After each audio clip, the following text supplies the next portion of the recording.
True leadership often operates where the spotlight touches only the surface, in culture, in execution, in the invisible parts of growth.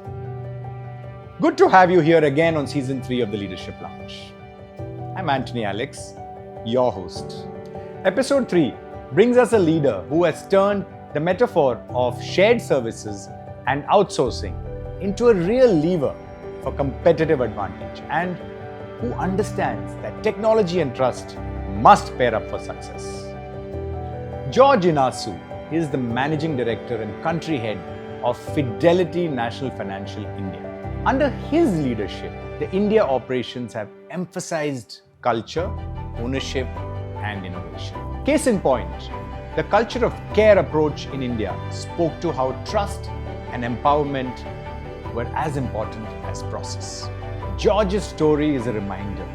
In services-led businesses, technology is necessary but not sufficient. You need leadership that builds human capability, invests in culture, and treats the remote center not as cost but as a strategic asset.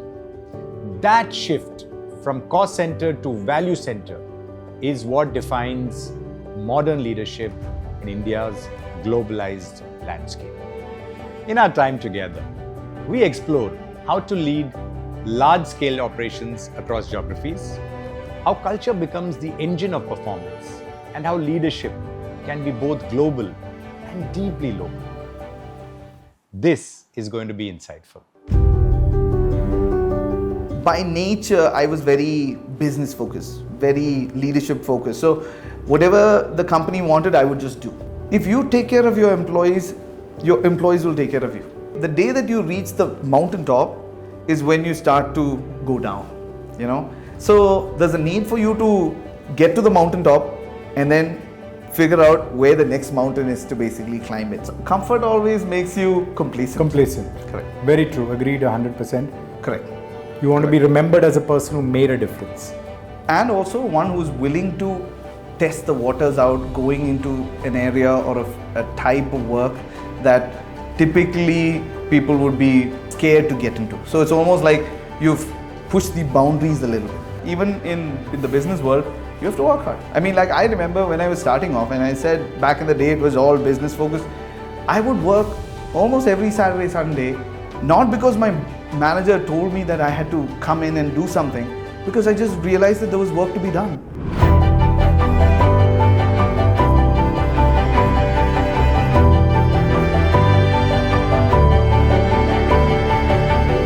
Hi George, welcome to the Leadership Lounge. Thank you for having me, Antony. Thank you for coming. It's our pleasure. You are an exceptional leader in many ways. It's not every day that you see a leader who joined an organization and rose through the ranks, right? You're one of those leaders who's practically seen all levels of the same organization, and that's a rarity these days. So it's really a pleasure to have you on the Leadership Lounge, and I want to use the opportunity to really get a ringside view of George Inasu, the leader, how you've got to where you are, and you really get the essence of your leadership journey. Perfect. No, I'm excited to be here and speak about all of that. Okay, super. So, one of the things that seems to have been your early brush with leadership is editing your college newsletter. Right. Would you say that was sort of the beginning or a pivotal moment in your leadership journey, or is there something that you can trace back earlier? Could you share something with us? I would say I almost stumbled into doing that. I was always a decent student, probably not the best, but decent student, but I'd never been the good books of the professor or the dean. And so I remember in my second year, my parents were called over for some random stuff that I'd done in college, and came to the third year, and suddenly this opportunity to basically edit the newsletter came up for our business management course, and I took that on wholeheartedly. And I was basically there was only one computer at that time, and the computer sat inside the staff room. So the dean used to sit there. He was a stickler for time and everything else. And I would be there from, as soon as class would get over, I would be there from 4:30, and I would stay back to edit the letters and whatnot till around 7 o'clock. And so his appreciation for me changed after that. I mean, he suddenly realized that, I mean, unlike many of us who would basically just come to college to just check that box and get the attendance, I was interested in a little bit more than that. So yeah, no, of course it was a little bit of a stumbling into something, but from a leadership standpoint, I do think that it was something that I took on passionately and put my heart into it. I wouldn't necessarily consider that as something that I would consider as, I mean, that formed my leadership style or any of those kind of things. No. And it wasn't for the only air-conditioned room in college either, right? No, we didn't have air conditioning back then. Oh, even in the staff room. Okay. Yeah. So yeah, no, there was no air conditioning there. Right. Just that we had access to a computer. So I looked at that as an opportunity to actually be able to use the computer, do some of my own personal stuff. Some surfing on the side. Yeah, some surfing on the side, kind of things like that. But I enjoyed it. I mean, it was something that I liked doing. George, you've sort of worked in multiple very big name organizations, right? From HP, Ocwen, and now FNF, right? And what have each of these, sort of transitions from one organization to the other taught you about leadership, adaptability, maybe humility, or what are the attributes, or what are your takeaways from each of these journeys that you've been on? Right. So interestingly, every time that I've moved companies, I've always left the previous organization where my boss wanted me to stay back. And so that's, in a way, you realize that sometimes when you're in an organization, you have to take care of your boss's needs at the end of the day. And of course, eventually that is the organization's needs, because it trickles down from the top. So I've seen that as as something that I've actually put a lot of effort into. So each time I've moved roles, it was almost like they said, well, don't leave because you have a great opportunity here. And of course, I mean, sometimes you're at a stage in life where you say, okay, something comes along and you're young and you basically want to jump in and try it out. So naturally you still want to go. You've gone there, but you've still had the blessing from them, saying, okay, George, you're a great resource. You really worked well. If at all in the future you want to come back, doors are open. Doors are open. So I feel like in a way that is in my DNA, that it's happened across every leader that I've worked with. There's not one leader that has worked with me that looked at me and said, you're a hard person to work with. Okay, well, good riddance to you. Yeah. So in a way, that was one of those unique things that I felt moving between organization. I started to see that as a way that's part of how I operate. No, that's very interesting, George, because that's a great takeaway, particularly for the younger lot that are aspiring to be leaders.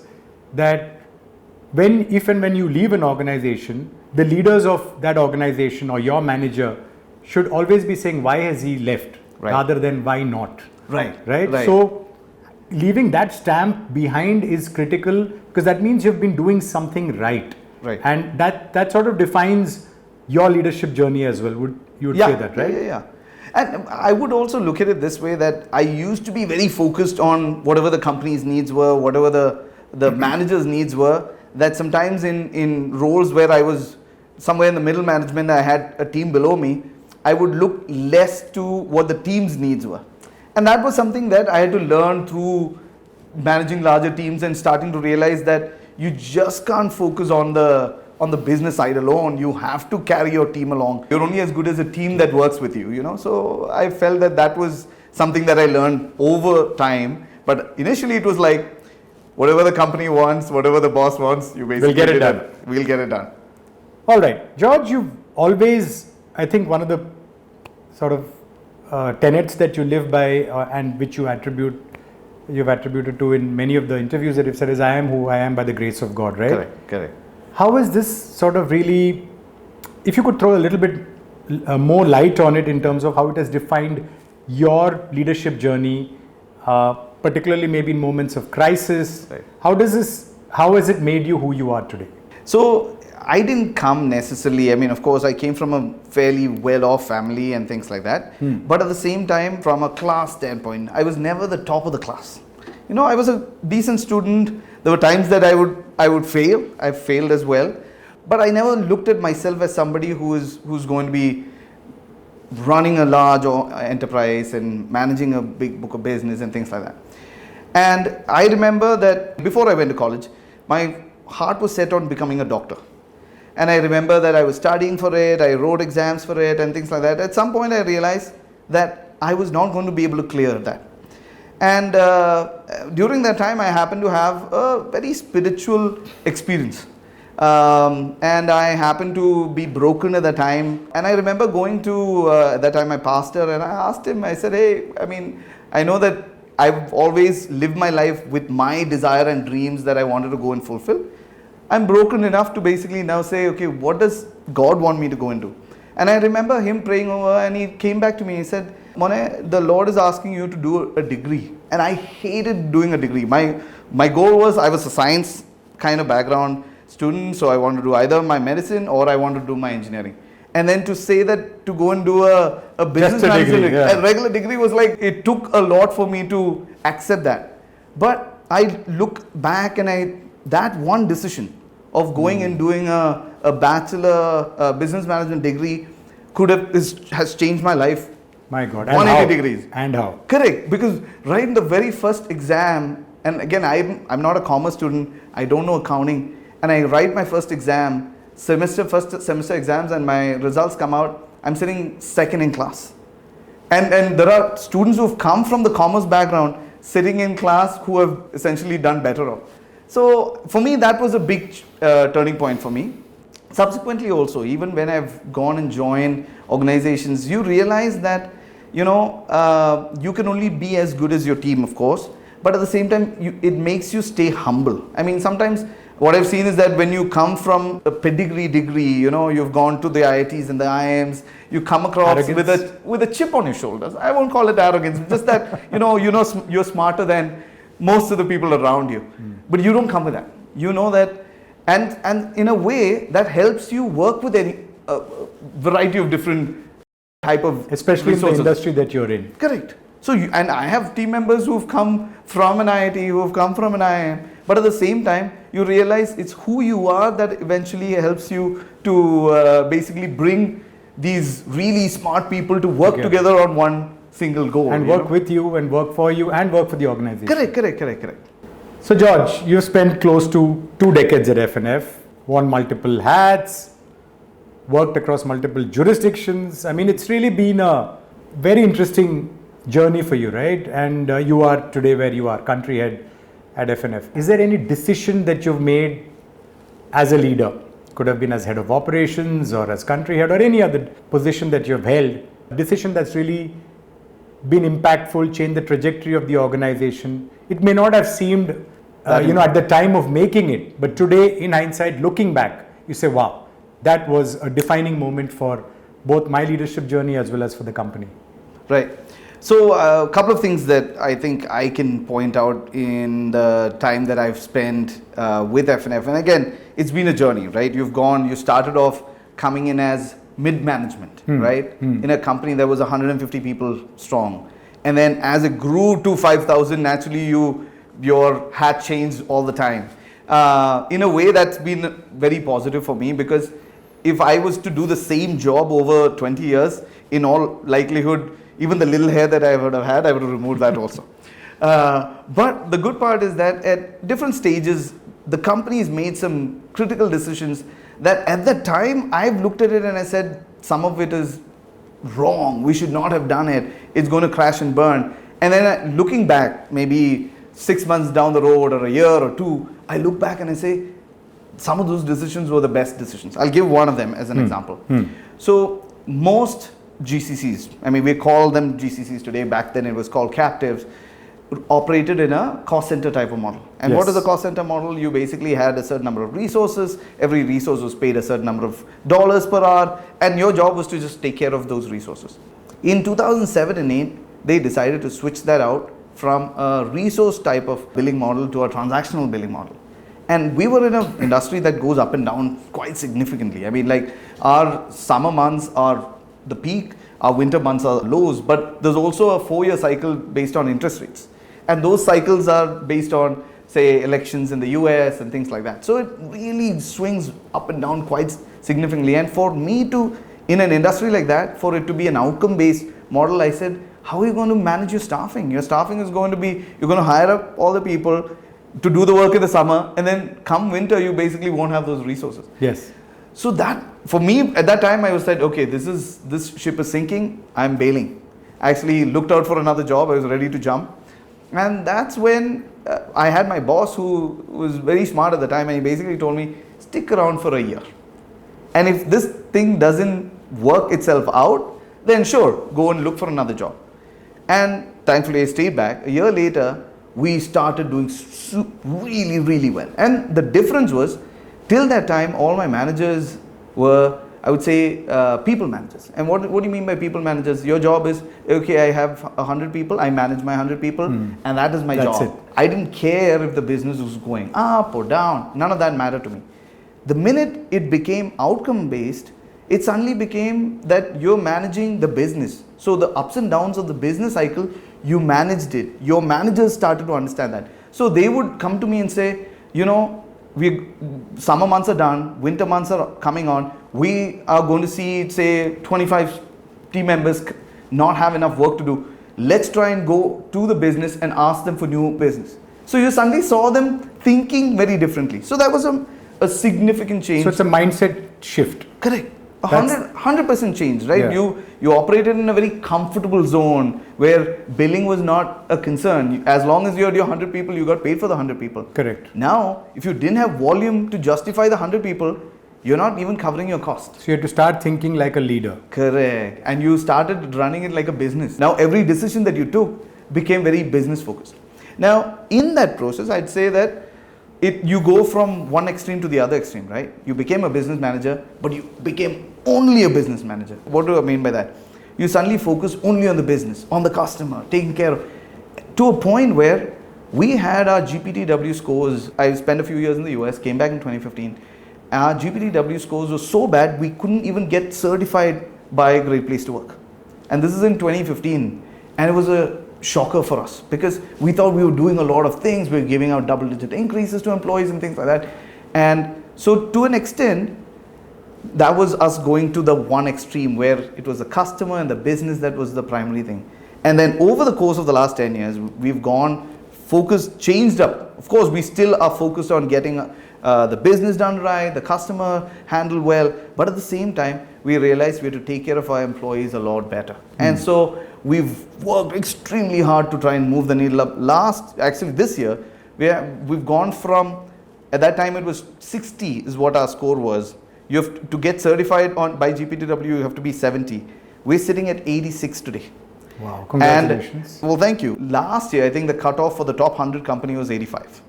I'm on the cusp of getting to the top 100 companies work. And it's a journey. I mean, it's like when you have 4,000 employees, it's not like you can make a decision in the room and walk back and the change happens instantly, because over many years, the DNA of the organization or the culture of the organization has been set. So you have to slowly start to get people to think and change their behavior. So we've seen us go to one extreme, which is focus on the business, do really well there. And then now I feel like we've been able to strike a balance where not only the business is important, we also take care of the employees well. We want to create an environment where people thrive. George, if we could talk a little bit about, I mean, every business, it's about the revenue, the value you add, all of that, right? If you could share with us, maybe some revenue numbers. What was FNF when you joined it as a captive in, say, 08? And what is, where are we today? And how has that journey been in terms of value addition, in terms of revenue? Could you share a little bit with us? Yeah. So we started off, I would say in 2007, we were about $2 million in revenue.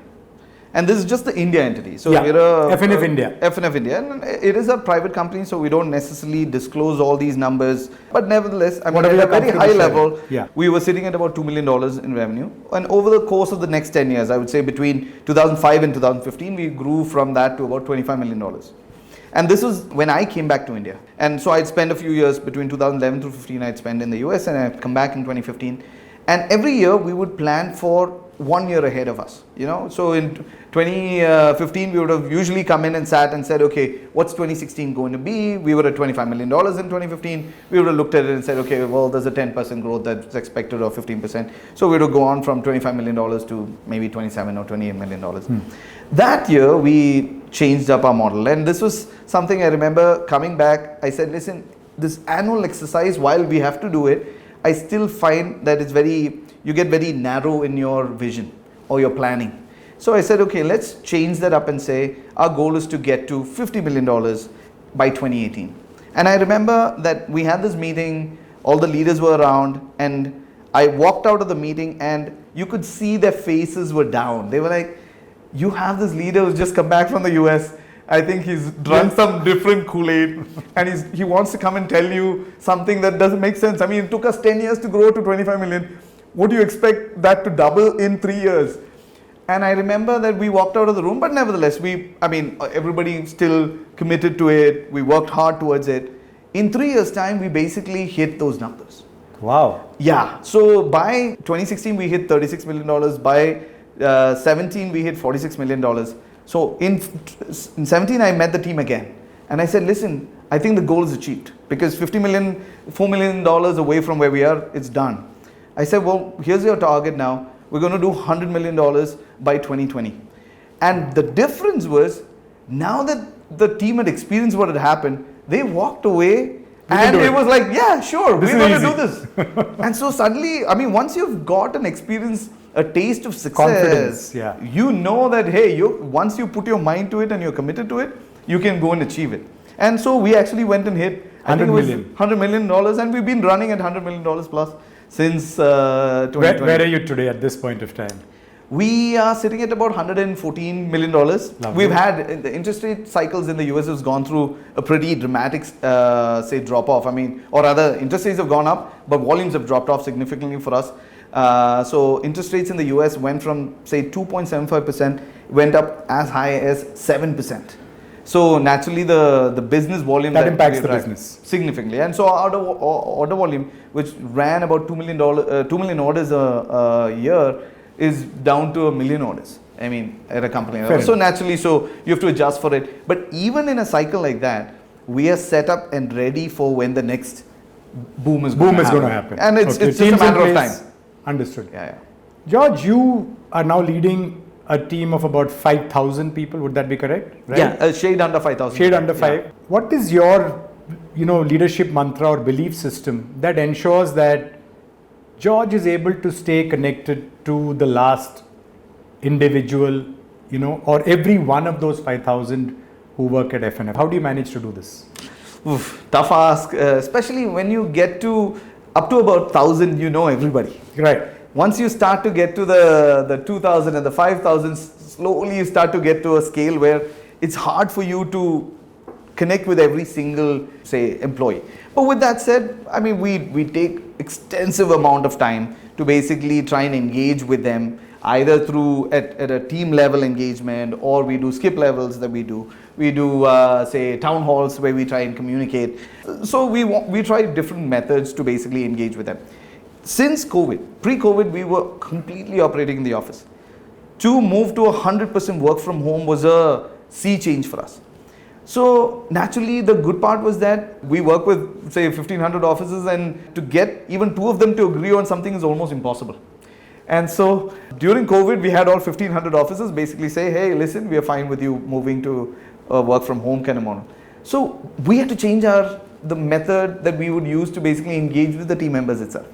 So even from an activity standpoint, the type of, say, engagements that we would conduct, we started doing micro engagement type of activities. Each team ran their own program so that we could get a lot more of the employees to participate in it. When you ran these large programs, when we were on campus, essentially you had a type A personality group that would participate in everything, but there would be somebody who's not a type A who would not participate in anything. But when you do micro kind of engagements, you tend to find that you can get even the most reserved resource. Once you talk about his or her interests, that it could be, say, playing table tennis or going fishing, suddenly their eyes perk up, they're interested, they talk about it. So it basically brings them out of their shell because it's in their comfort zone, So we've moved away from larger type engagements. We still do some of them, but then we've gone into a lot more micro. So more micro engagements to meet with the team. Which is your secret sauce to get to every individual as far as possible, right? Correct. Because see, sometimes what happens is that the DNA of the organization, if they're not interacting with leaders and everybody else, tends to get lost. And so by having this, suddenly they understand what is important, what they need to be focusing their attention on. Yes, there is a need for us. I mean, even for managers and team leads, you have a responsibility to basically have them understand that, you know, it's just not the business side. And we were very business focused. I mean, our precept said customer first, you know, and so that was important to us. And we did that to a fault. And so now they've realized, okay, you know, we have to manage both sides of the equation well. And that's starting to show the kind of results that we are seeing as well. George, I think it was in 2015 that you won the FNF Maverick of the Year. Correct. Can you share with us some, or just any one Maverick move that you made? Okay. Either back then or even post that? Maverick moves. I think it's a lot of what we do. I think largely is you take decisions that you think is the right decision for the organization, right? Correct.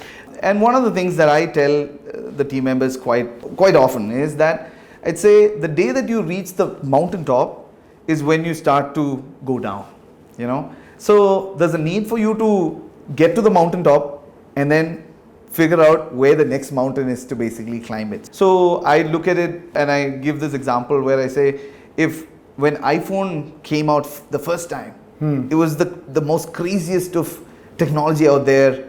And if they looked at it and said, listen, we've achieved the pinnacle, and they sat back down, today nobody would even go and buy that phone today. Correct. Right? So maybe that's what happened to BlackBerry. That's probably what happened to BlackBerry. So an iPhone came out, they created the best phone on planet Earth, and then as soon as that was launched, they went back to the drawing board to basically build the second one and the third one and the 10th one and the 15th one. So eventually what I've realized is that if you get comfortable where you are, that's when you've hit the top of the mountain. And from there, then you start to climb down. So discomfort is a good thing. It is a good thing. Both for leaders and the teams. Absolutely. And many a times I feel that like the change that we made in 2007 and 8 to become outcome-based pricing was a major change. I mean, we didn't think it will be successful. Today, that's one of the best decisions that we've taken. Same thing, we've gone and engaged to basically create some of these Gen AI type of solutions within our organization. At the time when we were starting this off, it was a real big spend and we were thinking, okay, are we going to ever recover our money on it and things of that nature. But a year and a half later, we are in the forefront of what we've been able to achieve with that. While many other organizations are still starting their journey, we are at a stage where we know what it can do and where we can continue to push it forward. So getting to a place which is uncomfortable actually helps you learn a lot more. It'll help you understand your team better as well, because comfort always makes you complacent. Correct. Very true. Agreed 100%. You've often spoken at multiple fora, you know, whether it's a MachineCon or NASSCOM, NTLF, etc. What is your messaging to leaders? I mean, there are other leaders in the room. Looking back, are you one of those leaders who goes and actually says things that may not be seen as the popular view at that point of time, but hindsight, you know what George said back in the day was absolutely spot on. Can you think of any such? Yeah, absolutely.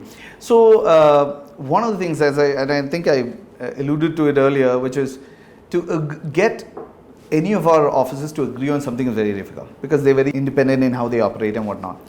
And we made this decision to let people work from home. Yes. And this year was just at COVID, when COVID happened. At the heart of COVID, March 2020, we did this. By 2 years down the road, they said, well, COVID is no longer there. Let's get everybody back into the office. And I said, why? Many of those, leaders at that point of time said, no, we want them here so that we can go and manage them better. We want the culture of the organization shared with them. What about performance? Their performance is down. And I raised my hands up and I said, no, show me where you have a problem. Is it performance? Let's look at performance. I took the statistics out. We realized that performance was not a concern.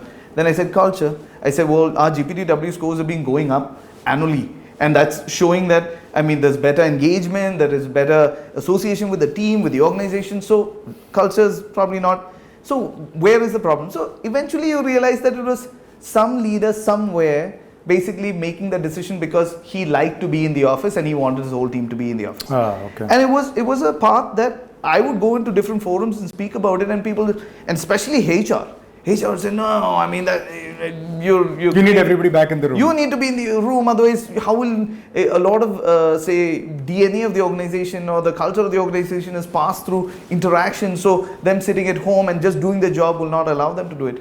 And I said, no, I mean, we have to change up our methodology to basically engage with them, which is why a lot of these micro learnings and micro initiatives and things like that has come in. But at the same time, I mean, that's a path that I took which was different from what most leaders would do. And I feel like today the reason, not necessarily 100% of it, but some percentage of that is the fact that we've heard what the employees wanted and said we'll agree to that and we'll figure out what we have to do to manage the business side of it better, even though you're sitting at home.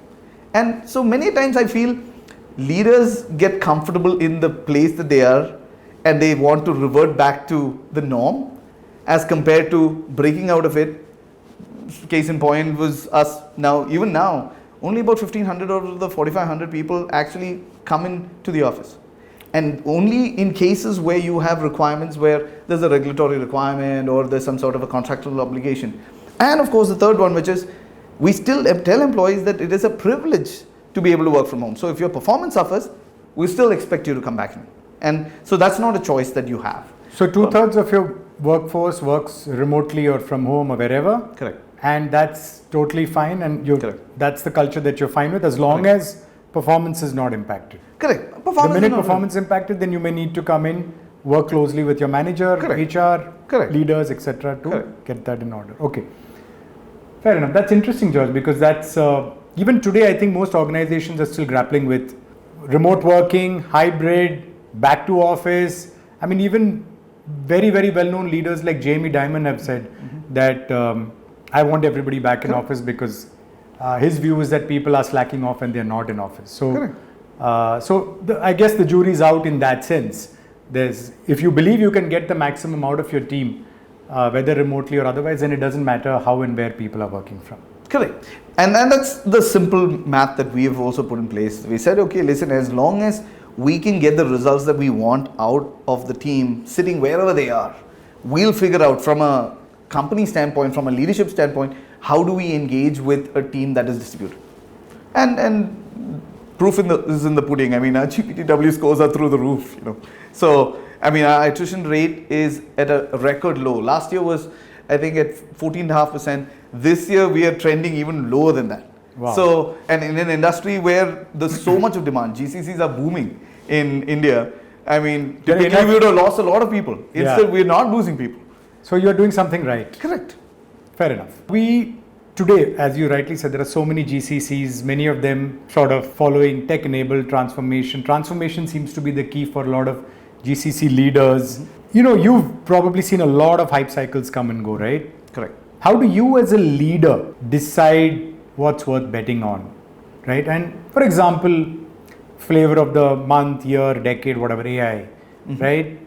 So how do you look at, multiple of these different hype cycles that come and go, and how do you take a decision on what to bet on, what to leave out, etc.?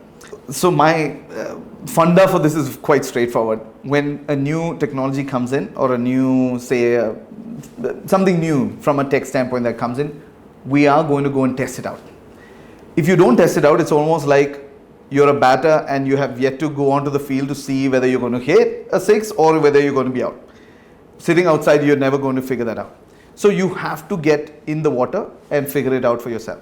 Now, the good part about us is that we're very focused on, say, the cost side of it as well, right? Because we have run our business based on outcomes. We've run our business based on volumes coming in and things of that nature. So naturally, what that did for us is that we're very focused on that. So just because there's a hype around something, we'll go test the waters out and we'll identify where that equilibrium is, where cost versus hype meets, And so we realized that, so simple example would be RPA, robotic process automation. It was a big word. It was supposed to change the world. We tested it out. We realized that if we have to put RPA in production, we needed it to do the work of 2 employees at a minimum, considering the fact that you had a bot cost, you had an orchestrator cost, which is your, and then you had all your development costs that went into a solution like that needed, and in the business world, change is very constant. I mean, it happens all the time. So you have to go back and reprogram some of these bots if, say, even a website page changes how it looks, So we realized that yes, we're going to get our feet wet, we're going to learn what that solution can do, and then once we've reached a point where we've tested the waters out and we see where the value is, use it for the value. So, but for us, in the case of Gen AI, we've seen some tremendous value. I mean, like, you're talking about significant improvement in performance that far exceeded what we did with machine learning. We ran machine learning between 2017 and 22, where performance went from 30% quality to 80% quality, which is great. And then in the very first pass with Gen AI, we saw LLM-based Gen AI solutions, we saw a 10 percentage point improvement, which is incredible. Phenomenal, yeah. We are sitting now at 97% in some of these areas. At 97%, it's doing as good of a job as a human is. So of course, there's going to be change that's going to come in with technology. You're going to have to figure out how it'll play out. Costs are not, see, with technology, you also have to manage costs really closely, because once you're in it, there's no going back out of it. Simple example would be cloud. You get on the cloud, till the time that you're on-prem, you had a fixed cost that you had to figure out and manage. You're on the cloud and suddenly... Very different. Very different. Your cost structures can go up and down very quickly. And now you have only 3 or 4 large providers out there. So today, if Microsoft comes back and says, hey, I'm raising your prices by 30%, you're stuck. You're stuck. I mean, yeah, you can't... Not like you can shift to AWS either. No, and not in enterprise data is a large amount of data. So you can't move anything overnight. Do you see AI leading to job losses, either in your organization or outside, as because that's the fear that everybody is talking about, right? What's your take? So I truly believe that there is going to be an impact to the nature of jobs that we will do in India. But what I see as a positive is that there will be a realignment of the type of work that will be done out of India. So I'll take India as an example itself. I say today some of these changes are going to drive some of the basic type of jobs away. 2, it's going to take away it's going to make people more efficient. Let's say if it's a software developer or a programmer, you're going to make them much more efficient. So instead of needing 10 people to do it, you need maybe 1 or 5 or 7, whatever the number is. But there's also going to be other elements that are coming in. So simple example in Gen AI's cases, unlike your regular software programming where every line of code is black and white, you know what it'll do based on that logic of that code. In a Gen AI, it's a black box. You don't quite know every single line of code. It gives you an output that is what you want, but you don't know how you got it. And the thing with this black box is, you can feed it input that will make it give you a different response every time.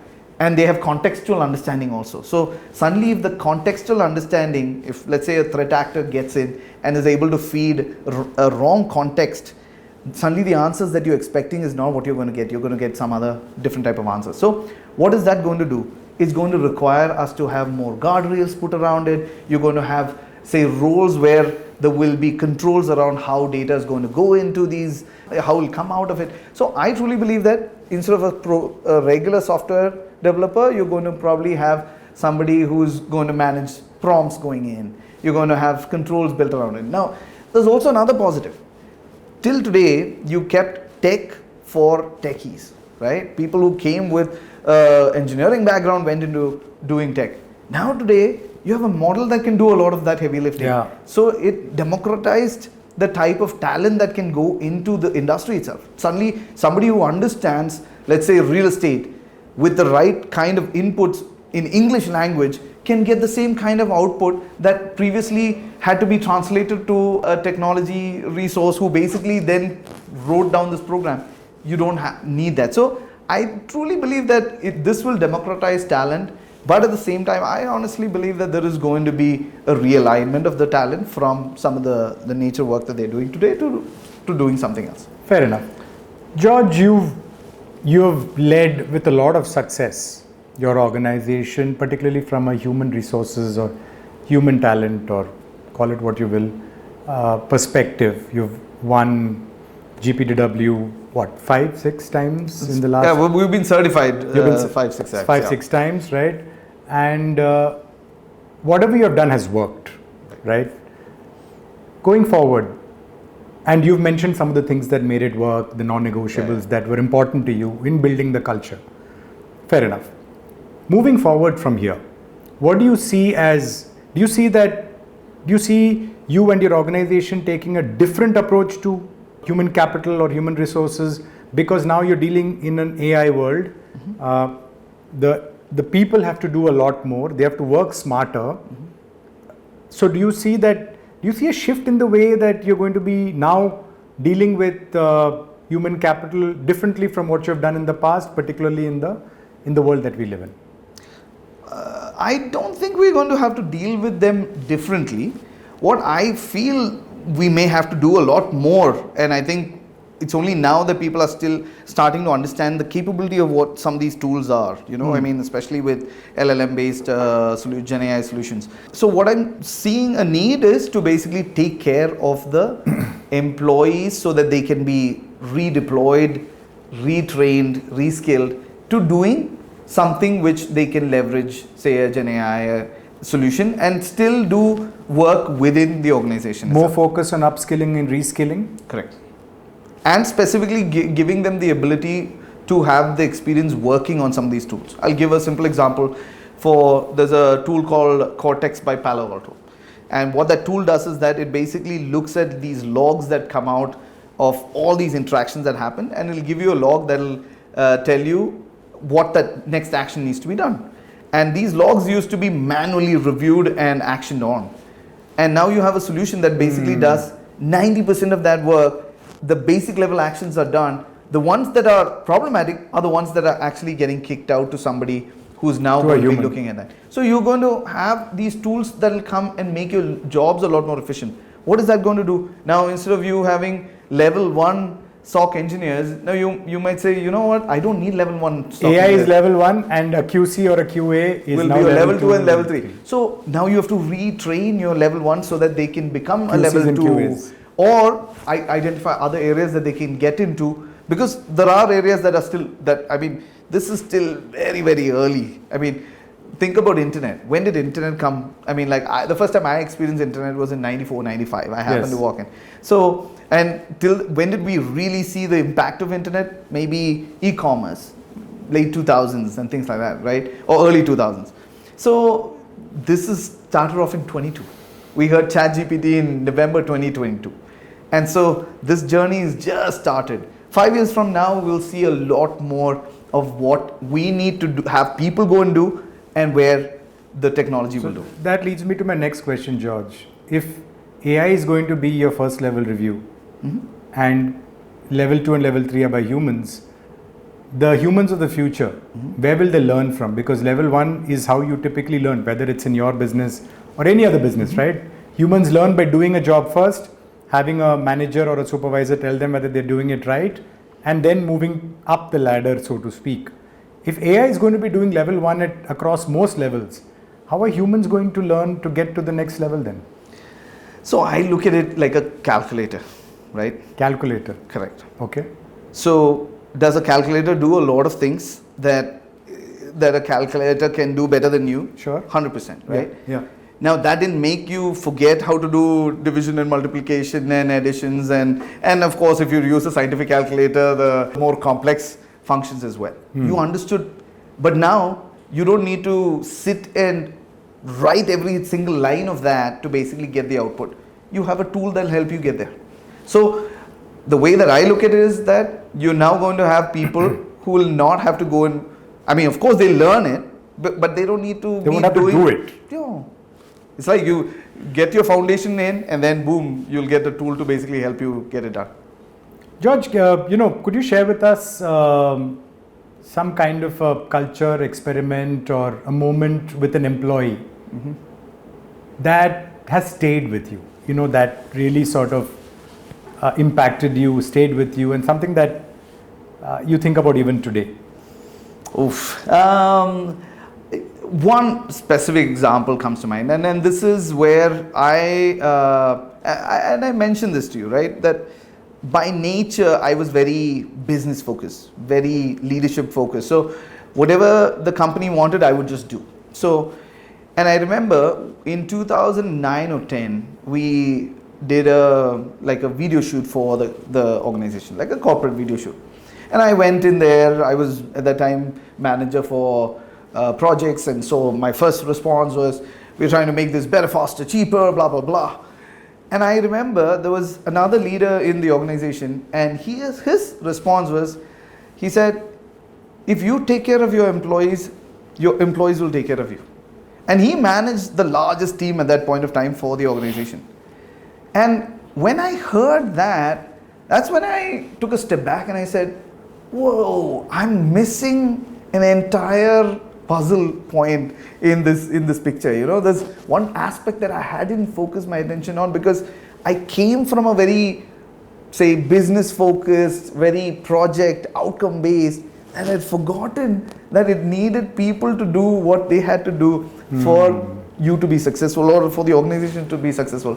That interaction, or at least when I heard him say that, is when I took that step back. And even today, that's driven a lot of, I mean, sometimes for me, I'm very focused on outcomes, but I have to intentionally step back and say, is that the right thing for the organization to go into? And simple thing could be that, let's say we've struck a big deal, and suddenly there's volume of work coming in for this weekend. And this is a long weekend where there's a festival that is there. In the past, I would have basically said, hey, I mean, we have to get it done. Hook or by crook, it doesn't matter. Today, I would look and say, okay, well, here's what we're going to do. We can't deliver this to you on Monday. We will deliver this to you by Friday, because it's a long weekend for us. And we'll reach out to the team and say, hey, there's a project like this. Is there any one of you who have the freedom to basically come in and do some of that work during the weekend? I know it's a long weekend. And you'll have people sign up saying, yeah, I was just sitting in the house anyway, I might as well spend this time. So suddenly you take the perspective of still getting the job done as quickly as you can, but now you're looking at it. You're not just looking at it purely from a business standpoint. And of course, it's not mandated. We try and accommodate as best as we can. But at the same time, I mean, like, not to a fault though. I mean, if at the end of the day, if you don't have a business, then none of us have a job. Sure. So naturally, you have to take care of the employee, the customer, you have to take care of the business. But at the same time, you also have to manage that, where you manage both sides of the equation. George, shifting tracks a little bit to CSR, right? You've led a number of award-winning initiatives, right? From education to special needs and support and so on and so forth. Is there anything that you have led that makes you feel like, yes, this is why I do what I do, that gives you a special joy or a special cake or a special high? So with the CSR, I think as a company, we took this decision that we were going to use it for, say, women and children, I mean, healthcare, things of that nature. And when it first started off, it was for us just, I mean, every organization had to do it, take 2% of your corporate profits and use it up. But then we had one of our leaders who was very passionate about, say, CSR. And so you would see him show up, go to the orphanages, or if you're using, we work with NGO called Asha that works with autistic kids and things of that nature. And so, and really passionate. So we would actually go there with him, see him work with the kids, or work with the NGO who works with the kids. And suddenly you have the realization that, okay, you know, we just don't want to do CSR just to check a box. Because you suddenly realize that it was easy to check a box. You could very easily just write a check to the Prime Minister's Relief Fund and you achieved your objective of hitting the 2% or using the 2%. Or you could give it to a big NGO, they'll have all their paperwork in order, but you never see or experience the actual hands-on, say, impact that CSR is going to make. And so very consciously we decided that we will not engage with necessarily a large scale NGO, but we are going to do this at the ground level so that we would have direct access with the NGO as they're impacting the people. And two, we wanted to make sure that our employees also had the ability to be able to connect with them and see that's lovely. what. So yes, it came out of a decision that was made for the law, but today now it's run very passionately. It's not run like your typical. It's not a check the box exercise for you at all. Absolutely not. Absolutely. And are you not. very hands-on in this? Yeah. So for that matter, every year, so I report to the CEO for global FNF.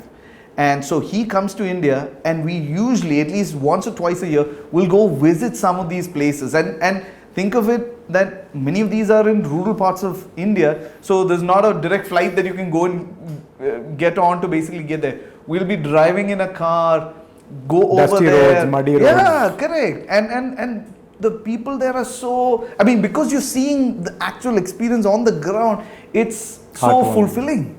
So fulfilling. So we're never going to change that model. We've had other NGOs come to us, really large, big NGOs, and we've said no to them because we said, you have others who will come and fund you. We'll work on the ground with a group that may not have the exposure that you have.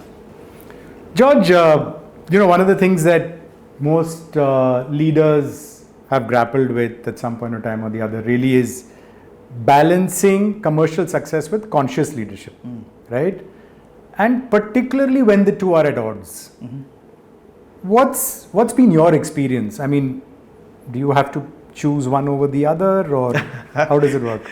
So early part of my career was all the first one won over the second one. It was all about the business, all about the success. But over time, I've realized, that is an unsustainable model, because you're burning teams out, you're burning people out, and at some point, nobody wants to work in a place like that. Your life is not work alone. You work. You want to work in a place where you enjoy your time with people that you connect with and things of that nature. So you realize, I truly believe that the balancing act has happened for me personally. Now, with that said, I still consider the fact that you don't have this work if you're not addressing the business need, you're not taking care of your customer. So if you're not doing it, work will go to somebody else. Today there's nobody's holding a gun to their head to say that, okay, you need to send the work only to India. They could send it to Philippines, they could send it to Poland, they could send it to, say, South America. So there's a bunch of other, say, countries itself trying to steal stuff that we've worked hard to get.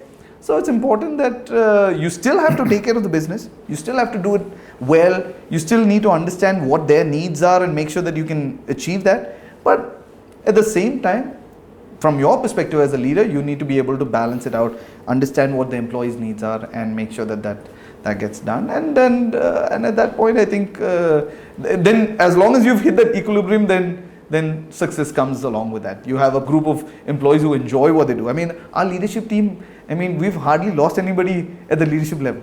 Many of us, most of my peers are all people who've been with the company for 15, 17, 18, 19 years, which is unheard of typically in the type of industry that you're in, because there's so many opportunities. People could very easily have quit this and moved on to something else. But because we love the fact that we work in a fun environment where, yes, we work really hard, but we also party just as hard, Yeah. So. And I think what you said about commercial objectives, right? I think makes a lot of sense, and which is one of the leaders who came on our show, a few weeks ago. He said that one of the biggest things that Indians need to worry about is complacency risk, right? And you've also summed that up really well.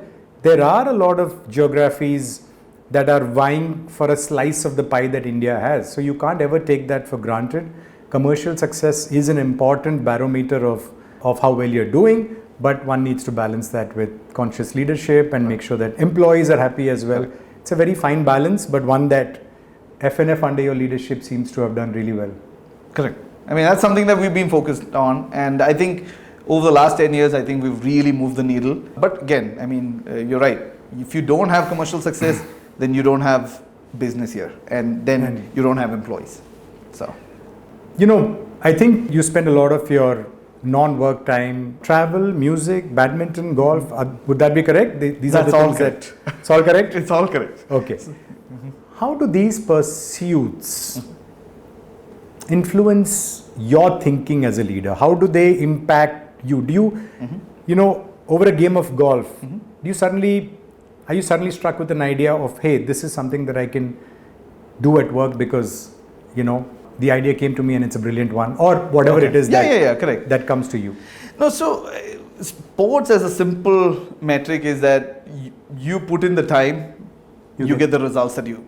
And many times you think, okay, an Andre Agassi became the greatest returner of your serves because he just happened to be skilled, is the most untrue statement that you can make here. The fact that he, from the time he was 3 or 4 and 5, his dad basically made him, whipped him into shape, exactly, made him practice every waking minute. 2,500 shots every day.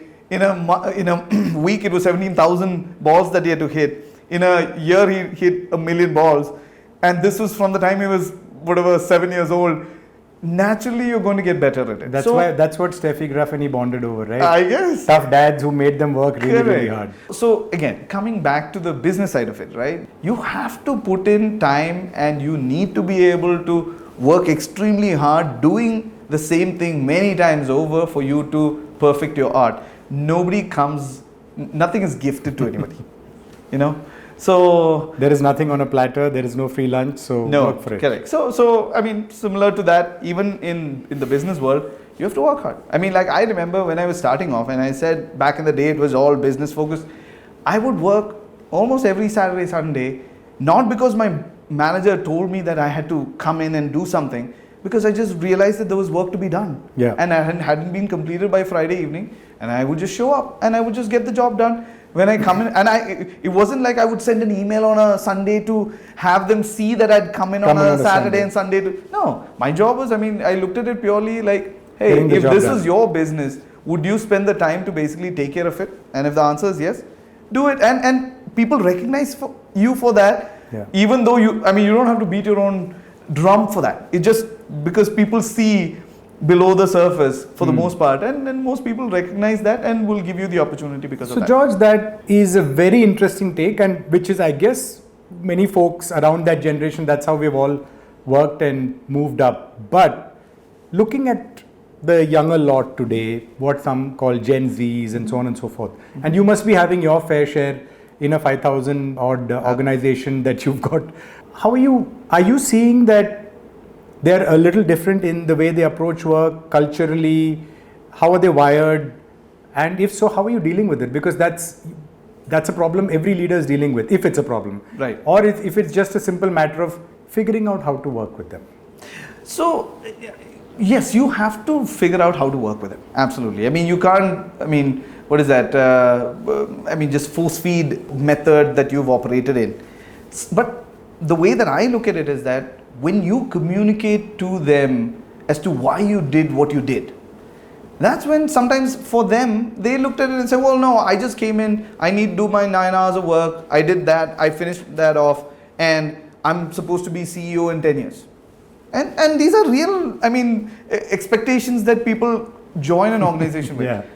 And then you have a sit-down conversation with them and saying, listen, if you did 9 hours, you've just done what you're expected to do. Now you have person A, person B, and person C who's done way more than that, not because we're expecting you to do any of that, but just because they felt that this was something that was close to their heart, they wanted to spend the time on it. And now as a leader, if I had to pick between A, B, and C and you'd pick the one who's contributing most of the, So it doesn't need to be time. It sometimes is being smart about stuff, right? For example, when I was with HP many years ago, I remember that we had a big problem where we would make a lot of errors in our tax codes. And so invariably there was multiple trainings and this and that and all that. So eventually I created a solution that allowed people to be able to find the right tax code using some, say, macros and things like that. And very rudimentary kind of stuff. It eliminated that entire error altogether. Now, I didn't come from a tech background for me to know how to write. So I would actually record these macros and then correct them and adjust them to basically get the results that I wanted. So sometimes you put in a little bit of an extra effort to basically learn something new, and that opened up an opportunity for me. So when an opportunity moved from HP to, and HP got this big deal with Nestle, I said, well, I want to move to Nestle to be part of that. It was an open door for me. I mean, whereas somebody who would not put in their effort Yeah. probably wouldn't get that opportunity. Agreed. So especially when you're working with Gen Zs, have them see why you did what you did and let them make their own decisions. And sometimes you're going to come across, say, resources that'll say, no, but my focus is I want to do this for 2-3 years, then I want to go and do something else. Something else. Fair enough. I mean, but when you're doing those 2-3 years, put your effort into Put your it. full Because focus. you'll see that suddenly doors opening where, let's say you said, okay, after 3 years I was going to leave. Now that's no longer something that they had to do because somebody stateside or somebody in Europe basically called up and said, hey, listen, I really like this person. We have an opportunity here. Why don't we move that person to that role, you know? So it opens doors for you that you probably in the past wouldn't have expected and suddenly would fit your aspiration that you had after those 3 years and doesn't necessarily need to be within the 4 walls that you're working in today. On the subject of Gen Zs, sometimes, the more I think about it, I feel like it's almost as if this generation had a premonition of AI, right? Which means they knew that almost all of their work will be done by machines and artificial intelligence, and therefore all they need to do is work 9 hours a day. Everything else will be done by machines, and there you go. Nothing more needs to be done. And that's why they are the way they are, right? They're going to say, you know what, why kill yourself working when, you know what, you can do other nicer pursuits in life while let the machines do all the work for us. Yeah, no, and see, again, I honestly think that as a country develops, right? I mean, from where we were, and from an India standpoint, the amount of money that people have, disposable incomes, have risen significantly. See, if you went back 20 years ago, I mean, how much of disposable incomes did my parents have? Not much. Yeah. I mean, so you suddenly were very focused on making sure that you had enough to go for yourself as well as for your family around you, right? So you started to see that happen. But now as India developed and grew, you're like, okay, I don't need to work another day of my life. I mean, like, my kids could possibly say, listen, Papa, you've made enough for us that I want to pursue, I want to go and play golf all my life. And as parents, given that you worked extremely hard, sometimes you might, if you think that they're really putting the effort into it, you might give them the opportunity to go and do it. Yeah. So we are an aspect. We are a little different from the way our parents were. Right. And that's also a sign of how society has changed. Correct. How more affluent India has become as a society and so on and so forth. Okay, wonderful. So George, we are in the most interesting phase of the Leadership Lounge, which is the Quickfire. Okay. The Quickfire round. We are going to shoot stuff at you, not literally, but the questions. Okay. And you just have to, sometimes you may have a choice. You just have to, give your response to the choice. Okay. But the key is quick thinking. Okay. Right? Literally on your feet. Okay. Okay, so no overthinking, no, none of that. Okay. Answers have to be fast. Oh boy. All right? Okay, no pressure. Okay, but sure. that's the model. Okay. Would you rather lead a 10-person dream team or a 10,000 person high maintenance empire? Oof. 10,000 people. High maintenance empire. Okay, that's George for you. Empathy or strategy? If you could only be world class at one, which would you choose? Oof. Strategy. Okay. Complete the sentence. The one quality I cannot tolerate in a team is? Integrity. Or nice one. Lack of. Okay. Would you rather fire a top performer who's toxic or coach them endlessly and hope for a miracle? Coach them for a little bit. Not endlessly. Correct. So you've taken option 3, which was not there, but that's all right. What's one leadership buzzword you'd put in a shredder? Oh no, I don't have anything that I'm going to put in a shredder. Okay. If your leadership style were a genre of music, it would be? Rock and roll. I was thinking either rock and roll or heavy metal, but would you rather deliver bad news in a boardroom or receive brutal feedback from a 24-year-old intern? I would rather give bad news to the boardroom. Really? Yeah. Okay. Complete the sentence. In my head, I'm calm, but my team knows I'm thinking a lot. What's a career mistake you are now oddly grateful for? The fact that I didn't become a doctor. Okay. Command or collaborate? What's your instinct when a crisis hits? Command. Take charge. You can't take a decision Collaboratively in a crisis. In a crisis. You can take inputs maybe, but Yeah, inputs of course, but you have somebody has to Take charge. take the decision. if a junior team member questioned your decision publicly, respectfully, would you A. back them and explore it, B. shut it down in the moment and revisit later? No, I would back them. That way I look at it, and I don't have a problem with somebody giving me feedback. And likewise, I've been taught where I've had freedom to share bad feedback or a different opinion. You're open to that. 100%. That's your leadership style. That is correct. Would you rather be remembered as a revolutionary leader who shook up the system or a quiet force who built something unshakable? I would prefer to be one. I think I'll be more known as two. What's one thing you used to believe about leadership and no longer do? That it was all about the business. You've got 10 seconds to write a Slack message to inspire your team. What's the one-liner you'd send? Don't get to the top of the mountain. All right, okay. Or don't get complacent when you get to the Get top to of the the top mountain. of the mountain. Understood. All right, George, you have done pretty well in the quickfire round. Thank you. You were candid, you were spontaneous, and you did not overthink. So thank you very much for that. Well, thank you. All right. George, tomorrow if somebody completely erased your resume or everything that you've done or your title, how would you want people to remember George Inasu? Either people you worked with or people who knew you. How would you like to be remembered?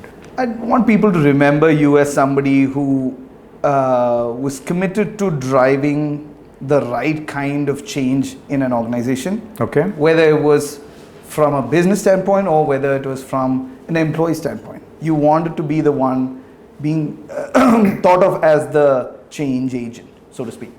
And So you made a difference. correct. You want to be remembered as a person who made a difference. And also one who's willing to test the waters out, going into an area or a type of work that typically people would be scared to get into. So it's almost like you've pushed the boundaries a little bit. Okay, push the boundaries. That's good. George, thank you so much. This was a fabulous, fabulous conversation. I'm pretty sure that there are gems that people are going to take away from this, that they're going to learn from. Aspiring leaders, leaders who are already leaders and still looking to learn. I think there's something that we learn every day from different leaders. So thank you so much for being with us, for spending time, for sharing, your journey, your experience. I think it's been a terrific conversation and a real eye-opener for many of us. So thanks so much. Thank you so much for being with us, and thank you. Thank you for having me. Thank you.